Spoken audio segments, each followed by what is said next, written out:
Hello and welcome to Blimey TV. I'm sitting here after Carlisle have just enacted a 0-0 draw away from home at Rodney Parade at Newport County in one of the worst games of the season. It's not often Carlisle get a 0-0 draw with them having such good attackers and also not the best defence. But, in what promised to be one of the most exciting games of the season, quite predictably, the ones that are the most promising usually end up as the 0-0s.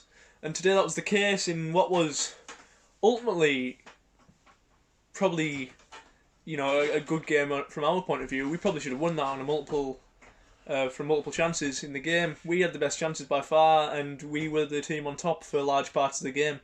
That's not to say Newport didn't have the chances though, because especially in the second half, with them striking the bar from long range efforts. I've started to notice this season as well. Newport County don't score bad goals. They score really all their goals look great, but they just don't score enough of them. And that seems to be Newport this season. It's just and that ground, Newport Rodney Parade. It's a really awful pitch. Like it has been for a number of years now, and they haven't even been playing there for parts of this season because of how bad the pitch is. And it's probably because it's also a rugby pitch. You can see the markings on it today, and I think Newport County probably do need to get a better ground or a better pitch in the next few years if they want to be serious about being going up to League One and stuff like that. But today marked it sort of mirrored the start of the season where we would get to just within the playoffs and then miss out on it. And I hope things go the way they did at the start of the season. But we could have gone in a seventh today if we'd have won. Exeter dropped points.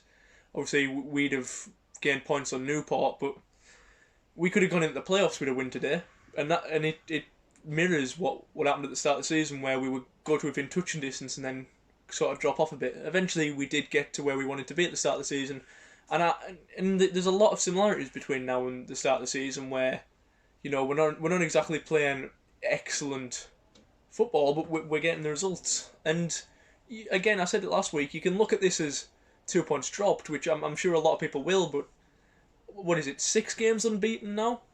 Which, considering we're getting slapped every week by teams like Harrogate Town not so long ago, it is a good turnaround.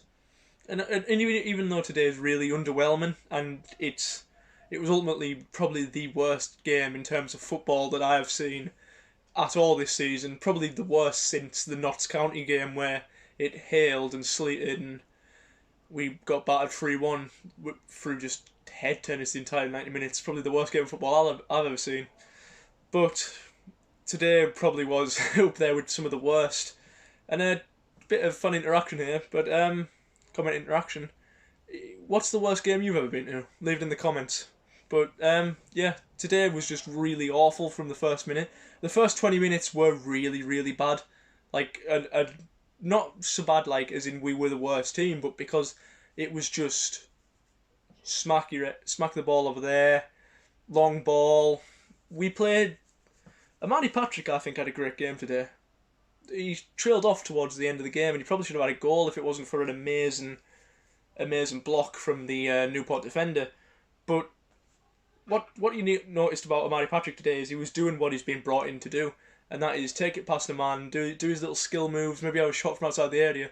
And I think if Amani Patrick was to get his shooting up to top degree, which I know for a fact he can do, because he's got the footwork and he's got the pace. He just needs that end product, and it's like what we've said about Toure, except maybe Amani Patrick has shown his finishing in the past, whereas I don't think Toure has showed that he has got the finishing.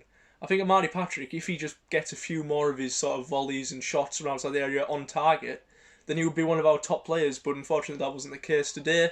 And yeah, Newport County are a tough team to face. And I thought the way in which this game has been delayed from our first sort of intended kickoff has been a bit of a disgrace, to be honest with you. But look, it's a point on the board. It's our unbeaten run goes on. It's not an awful result. It's a point on the board, and it keeps our hopes up for a top 7 finish, which I think is well and truly on the cards now.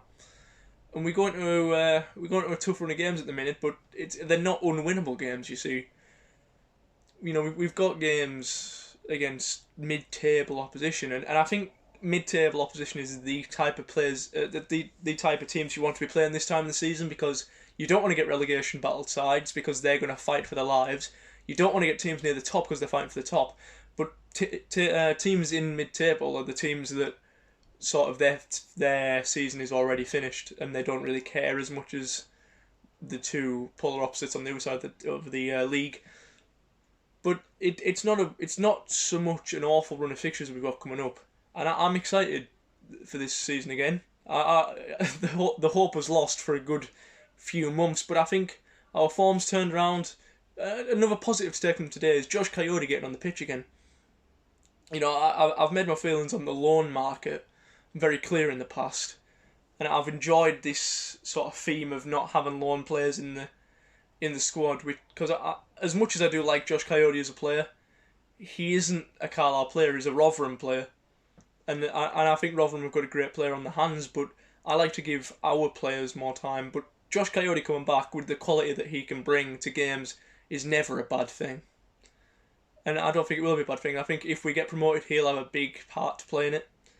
And if we get into League One, who knows, maybe we can, sign him on a permanent. Ethan Walker, I think, will probably be joining us on a permanent this summer.